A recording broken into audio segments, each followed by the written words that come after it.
Welcome. My name is Nancy Stephan Fleur, and I'm Director of the Murray Center for Women in Technology. I'll have a little bit more to say later about the Murray Center and the extraordinary woman for whom it was named. For now, I simply want to observe that the days are long, but not the years.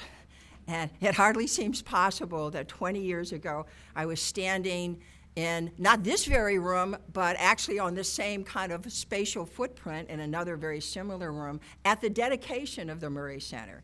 And as I look out at this audience, I see a number of people who were with us then, and that's something to celebrate because it means we're still here. That's good. Everybody congratulate yourself for that. Many of you in the audience played a very important part in the creation of the Murray Center, and many of you continue to play an important part in sustaining us and supporting us as we try to support the career aspirations of NJIT women and beyond. One of our long-term partners in this work is NJIT President Dr. Joel Bloom. He's en route from Washington right now and won't arrive at the conference until a little bit later in the day, but he was present at the opening of the Murray Center 20 years ago and wanted to be present, at least virtually, at this opening ceremony of our 20th anniversary. So let's listen together to his welcome message. I welcome all of you to the 20th anniversary celebration of the Constance A. Murray Women's Center here at NJIT.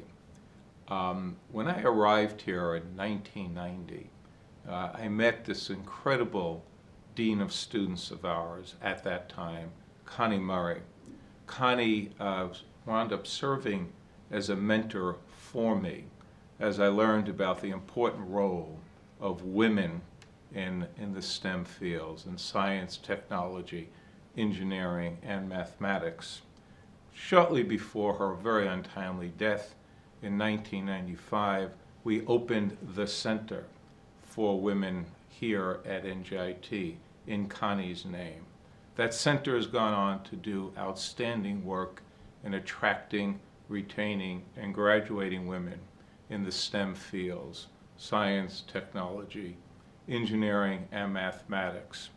Under Professor Nancy Stephan Fleur's leadership, we have secured important NSF grants that have continued the growth of the center. We have been acknowledged with awards, for example, by WEPAN. And today we will hear from two individuals who have worked as well in the field of recruiting women to leadership positions, particularly in STEM fields. So our colleague here from Verizon, Lucia Eve, has been a strong spokesperson and supporter of NJIT.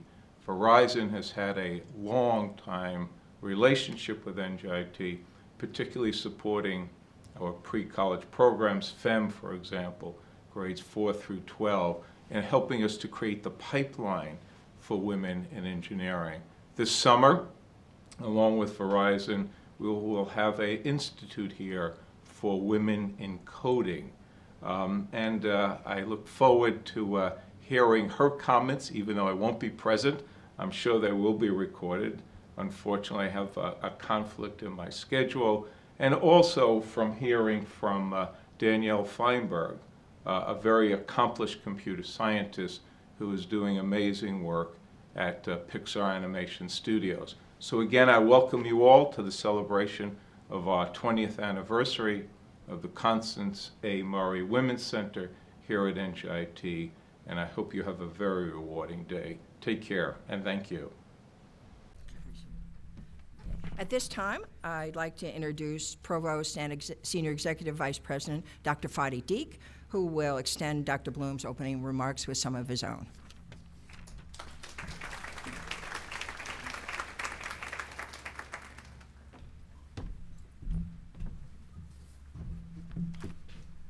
Thank you very much, Nancy, and thank you for your unending commitment to this cause, and thank you to the team that has worked with Nancy on this marvelous event that has brought so many special guests to our campus and visitors and distinguished speakers that we will hear from shortly.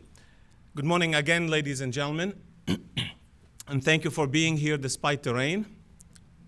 My name is Fadi Deek, and I'm at the University Provost, and I've been here for nearly 3 decades.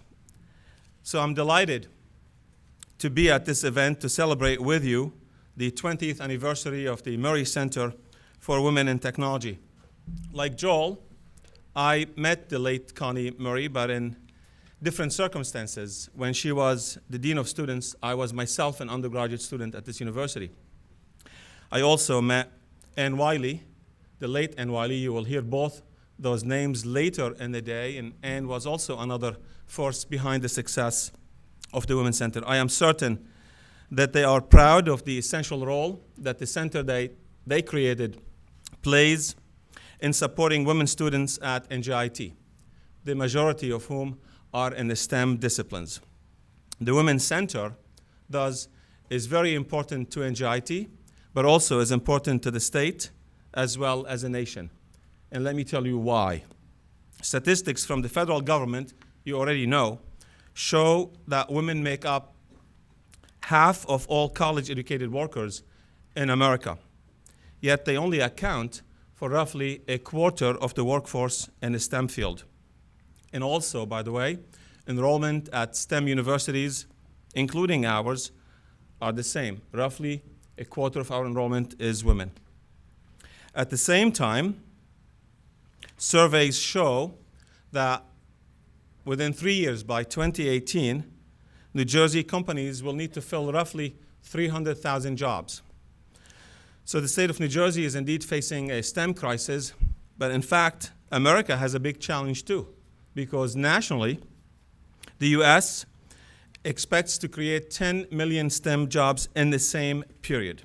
STEM jobs are fulfilling and they are well-paying, and yet we do not have enough STEM students, women students that is, or workforce to meet the demand. And I think you agree with me that the link between the gap, women gap in STEM, and our inability to fill these jobs is very, very clear. So as a result, at NJIT, we are marshaling all our strength and might to increase the number of women students, but also faculty and staff on our campus. We have recently approved a 5-year strategic plan, which we call 2020 Vision. It calls indeed for increasing women on our campus in many capacities. Let me share with you some of these goals. We will increase the number of women students from 25%, which is what it is now here and at so many other schools like ours, to 30%. Women professors will increase from 16% to 21%. And we will increase women in our administration from 41% to 47%. This is not the ultimate goal. This is a first step toward equality. That is the ultimate goal. Why is it so essential to have gender equity in the STEM fields? I'm going to let one of our students respond. Junior Janisha Patel, who spoke at the United Nations recently, talked. She said, as it is, women buy most of the products in the marketplace, but we are not the ones mostly making them. Men are.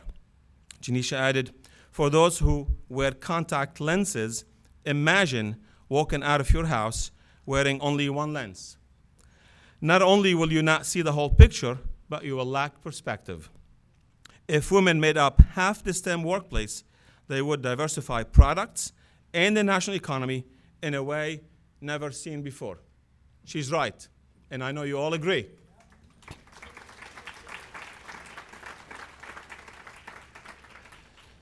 That is why NJIT is doing all it can to bring more women students, professors, and administrators to our ranks. I'd like to close on a personal note. I have a family of 5, my wife and I, our 2 sons and 1 daughter. Our sons have graduated from NJIT, but on a day like this, that is beside the point. What is important is that my wife, Maura, who is in the audience, also graduated from NJIT as a computer scientist. And what is even more important is that our daughter, Rebecca, is an NJIT junior majoring in biology. But for now, we have no more female to attend NJIT. Maura and I will have to wait until we have grandchildren. But the odds are against us. I'm one of 5 boys. joking aside, I know that with the help of the Murray Center and the great work it does, NJIT will meet its strategic goal of attracting more women to its programs. It is the right thing to do. It is the fair thing to do. It is the democratic thing to do, and I have no doubt that the Women's Center will play a central role as it has for the past 20 years. Thank you very much, and welcome to NJIT.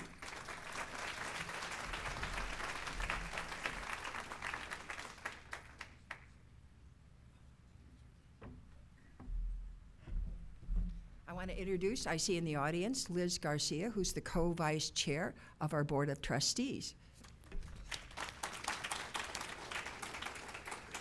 And I'd like, before we go on, to thank a number of the people and organizations who've made this day possible. We gratefully acknowledge the support of the Technology and Entrepreneurship Talent Network, Robin Tannenbaum and Steve Pollack and the Tannenbaum Family Foundation, Tishman, ACOM, the Turner Construction Company, Jennifer Nevins, Juniper Networks, and the IEEE Women in Engineering Group at Princeton. Thank you very much for your help.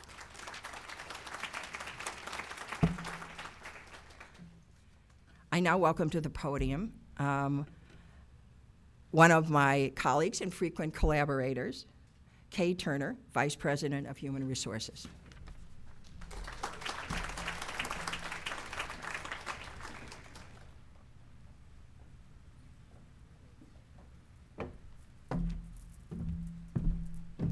Good morning. And so, although I never knew Connie Murray, I feel like I knew her, that I know her indirectly through the work of the Murray Center. The drive to ensure fairness and inclusion that was so central to Connie's life is also central to our team in human resources. We share her passion for equity and equality, and I'm pleased to have found a collaborative partner in the Murray Center and many of the groups here at NJIT, including the Committee on Women's Leadership. In our efforts to actualize the commitments the university has made to our Vision 2020 plan, we've been fortunate to draw on the best practices that the Murray Center assemble from model programs across the country as part of the center's its 7-year advancement grant from the National Science Foundation. The university has made enormous progress over the years in ensuring that we take full advantage of the human capital assets that are available to us. And as you've heard from our provost today, there are many, many more women students and faculty and administrators than we've had when the Murray Center was first founded 20 years ago. But we still have a long way to go. So I'm particularly pleased to be here today, particularly because it's Women's History Month, and at this conference, not only because it celebrates the future, which we can all participate in designing as we go forward. A word about diversity. Diversity is a much misunderstood word. It's not simply for the diverse. Empowering everybody empowers everybody. It's as simple as that. Inclusion is not simply a matter of social justice, though it is a large part. It's also a matter of organizational intelligence. To solve the complex social and climatological problems that we face in the world today, we need to use the full capacity of the human brain and the human heart. Looking at the innovative ideas that women at NJIT and elsewhere have developed in response to these crises is one of the goals of today's conference. And I am so delighted to be able to join you today and celebrate this rich array of human creativity. Thank you. you.